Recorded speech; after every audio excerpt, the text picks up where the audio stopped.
Hey, it's Tim, Pickup Truck Plus SUV Talk. We have some kind of breaking news this morning. I was able yesterday to find the 2023 GMC Canyon mile per gallon numbers by looking at sales stickers of incoming GMC Canyons coming in dealer lots. And so I want to share it with you this morning. I didn't get a chance to do it yesterday. I was watching basketball and golf. Sorry. So let's go ahead and break down these numbers. If you're on pickuptrucktalk.com yesterday, you would have noticed that the story upper left-hand corner, the GMC Canyon mile per gallon revealed way worse than the prior model. I already called the Colorado numbers worse than prior gen, but here we go. We have some pretty interesting news here with the GMC Canyon. So clicking on the story, you'll scroll down. I did a little recap of what's new in the Canyon if you don't know what's going on there. And we talked about the key changes. And the ones I want to point out are it all comes in crew cab short bed configurations only. Elevation AT4, AT4X, and Denali will be your 4 trim levels. They all come in 4-wheel drive except for the base elevation, which have be coming in 2-wheel drive or 4-wheel drive. Available in front and rear lockers, standard on the AT4X, they are available. Every model comes with a 2-inch lift and wider stance. Think of the Colorado Trail Boss, it's my idea. And the Canyon AT4X coming with a 3-inch lift for even more ground clearance. So looking at this vehicle and looking at the Canyon, one more thing. 33-inch tires for the AT4X, 2 more things. The rear axle ratio is 342, and the gas tank size is the exact same. Looking at the mile per gallon, and I pull them up stickers here in a minute, but I recap them here. Starting with elevation, the EPA estimated numbers are 17, 21, 19 city highway combined fuel economy numbers. The AT4 returns 17, 20, 18, so a little bit worse numbers because a little more off-road gear. And then Denali matches elevation with 17, 21, 19. So elevation and Denali are the same, and AT4, and I would anticipate AT4X will be a little bit less than AT4. So that's kind of where the things will run up. And then 2-wheel drive will probably be just a touch better than 4-wheel drive for fuel economy numbers. Now, how does it compare to 2022 GMC Canyon? I'm glad you asked. Put together a chart yesterday. So looking at, if you cross off the inline four to 2.5 liter, that's gone. The turbo diesel is gone. And look at just a 3.6 liter V6. This is from Chevrolet media site. You have 18 mile per gallon 2-wheel drive, 18 mile per gallon 4-wheel drive, 24 mile per gallon 2-wheel drive for highway, and 24 mile per gallon 4-wheel drive for highway. So quite a bit of drop in both numbers. And so if we go down here and look at the numbers, for example, the 2023 GMC Canyon elevation returned 17, 20, 18, while the 2022 Canyon returned 18, 24, 21. So we're off by 1 city, 4 highway, and 3 combined for combined driving fuel economy. So to me, that is quite a bit of drop. And I understand 2-inch lift, I understand wider track, I get all that stuff. But interesting enough, the Colorado and the Z71 and Trail Boss are the same fuel economy. So, what's going on there? And the Z71 doesn't have the wider tires, doesn't have a lift. So I don't know. These fuel economy numbers are really interesting. But the big difference here is the horsepower and torque. If you keep in mind, the 2.7 liter is a turbocharged engine. It was built to be turbocharged.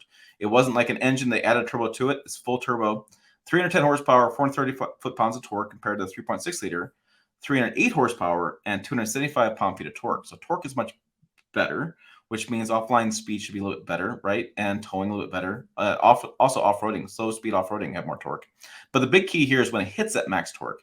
The 2.7 liter achieves this torque at 3,000 RPMs, while 3.6 liter V6 hits top torque at 4,000 RPMs. So what do we got? We got worse fuel economy, but we have better torque curve at the beginning line. We'll have a better torque output, and we get max torque faster.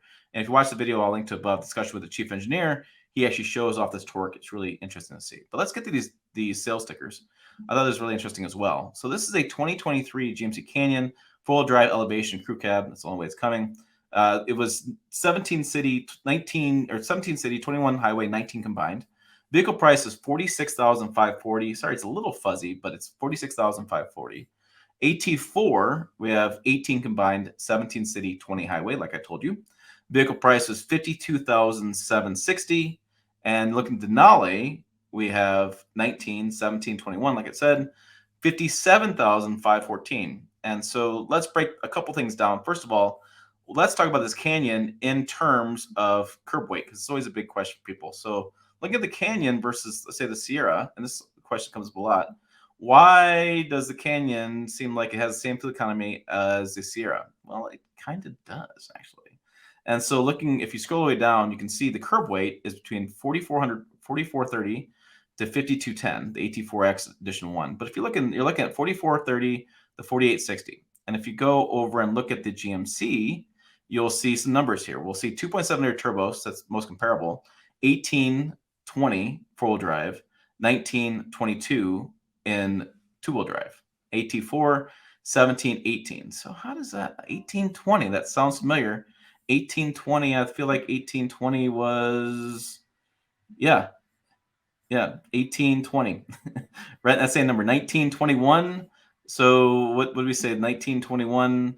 So just a touch better highway. I mean, really not that big of a difference. I was really surprised that it wasn't that much better. Scroll down to the bottom. Let's look at curb weight, and I'm going to look at just the 2.7 liter turbo curb weight. Looking at the crew cab, 4760, 4990, and up to 5,000 pounds for the long bed four-wheel drive. Looking at and that's crew cab only, which is the same as the Canyon. And if you look at this, where to go? Look at the Canyon, it's 4430, 4630. And so let's say elevation four-wheel drive, 4630. Looking elevation four-wheel drive, 4990, which is kind of their base truck there. So about 300 pounds difference. So not that big of a difference as you would kind of expect. There is a big difference, though, now looking at price. So if you look at pricing, you'll see that the price is like, whoa, wait a minute, $36,990, $37,200, right? It's only $3 difference. Why not get the bigger half ton? It's kind of weird, right? Why would you even buy the Canyon? Its fuel economy is about the same, price point's about the same, but not so fast. If you look at the build and price tool and you go in and select the only configuration, which is a crew cab short bed, you'll see two-wheel drive versus four-wheel drive. Ding, ding, ding, ding. Okay, so elevation's only available in two-wheel drive. Everything else is four-wheel drive. And if you look at the price point of, say, AT4 Denali and AT4X, you can see 52, you see 45, and I said this is 63. That's if you add all the bells and whistles, all the options. But let's go ahead and look at the Sierra. If you look at a crew cab short bed, and you look at trims, when you look down at, say, the elevation four-wheel drive, with 2.7 is 59,695. And looking over here, you have 41,695. So you have almost a $17,000, $18,000 difference between the two trucks. That's quite a bit of price difference. Looking down at the Denali, right, four-wheel drive Denali, it does not come in a 2.7. It comes in a 5.3 as your only choice. And that's 70,895.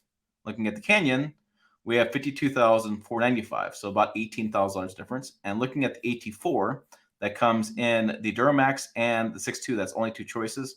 And it's funny that the Duramax is actually cheaper than the gas, which I know boggles people's mind. That, you know, in light duty, the diesels aren't that much more expensive. Heavy duty, they're a big difference. But you're looking at 68,595. And if you look back at the AT4, we have 45,395. So quite a bit difference in price point. So what do we got here? What's the end story? So we have the Canyon. It's smaller, easier for some people to drive, easier for people to get in the bed, and fits in the garage better. It's better garageability, which is a key term for consumers. You can drive around town and park it in better parking spots because it's smaller, and it fits down some tight trails a little bit better than the big full-size truck.